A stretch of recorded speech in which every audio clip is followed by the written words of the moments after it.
रामराम मंडळी. कसं काय? आपल्या गावात एखादा शहरी पाहुणा आला, की गावाची कधी शांती भंग होते. कालच आमचा एक चुलत भाऊ मुंबईवरून आला. येताना कसा आला? टकाटक, गळ्यात हेडफोन आणि तोंडाला मास्क. मी म्हणलं, "कोरोना गेलाय की." तर म्हणतो कसा, "नाही गण्या, इट्स पोल्युशन."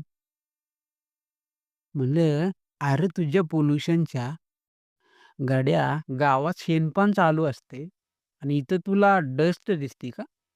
बरं त्याला घरात घेतलंय आणि आजी बिचारी प्रेमानं विचारतीये, की "बाबा जेवलास का?" तर पठ्या काय म्हणतो, "आजी मला जास्त ऑइली नको.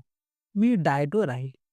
फक्त 2 मल्टीग्रेन चपाती दे आणि थोडंसं सॅलड दे." आजीने माझ्याकडे पाहिलं. मी म्हटलं, "आजी याला चपाती नको. 2 बाजरीच्या भाकरी दे आणि सॅलड म्हणजे काय विचारतेस? या कोपऱ्यात मुळा कांदा पडलाय. तो फोडून दे त्याला." दुसऱ्या दिवशी सकाळी त्याला म्हणलं, "चल जरा रान बघून येऊ." पठ्ठ्याने ट्रॅकिंग सूट घातली, गॉगल लावला आणि हातात पाण्याची बाटली घेतली. जणू काय आता हिमालय चढणार आहे हा. वाटेत एक म्हैस आडवी आली. त्यानं असं काय जोरात ब्रेक मारला आणि विचारतो कसा, "गण्या, इज धिस अ काऊ?" मी म्हटलं, "नाही रे बाळा, हा काळा घोडा आहे, जो रोज 5 लिटर दूध देतो." त्याने फोटो काढायला मोबाईल काढला. तेवढ्यात म्हशीने शेपटीचा असा एक फटका दिला. मोबाईल गेला शेणात आणि तो लागला रडायला.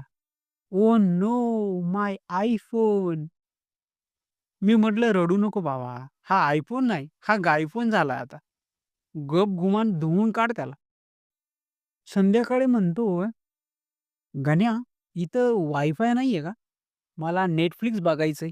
मी त्याला ओट्यावर नेलं आणि म्हटलं, "समोर बघ, तो डोंगर दिसतोय? तिथं सूर्यास्त होतोय. ती तिकडं पोरं विटीदांडू खेळतायत. हेच आमचं Netflix आणि हेच आमचं 3D थिएटर. गुमान बसून बघ, नाहीतर बॅटरी संपायच्या आत एसटी स्टँडवर नेऊन सोडीन." तर सांगायचा मुद्दा काय, तर शहरातल्या लोकांना वाटतं, की आपण मागे आहोत. पण गड्यांनो, शेतातल्या बांधावर बसून भाकर खाण्याचा जो आनंद आहे, तो तुमचा पिझ्झा बर्गरवाल्यांना नाही कळणार. धन्यवाद.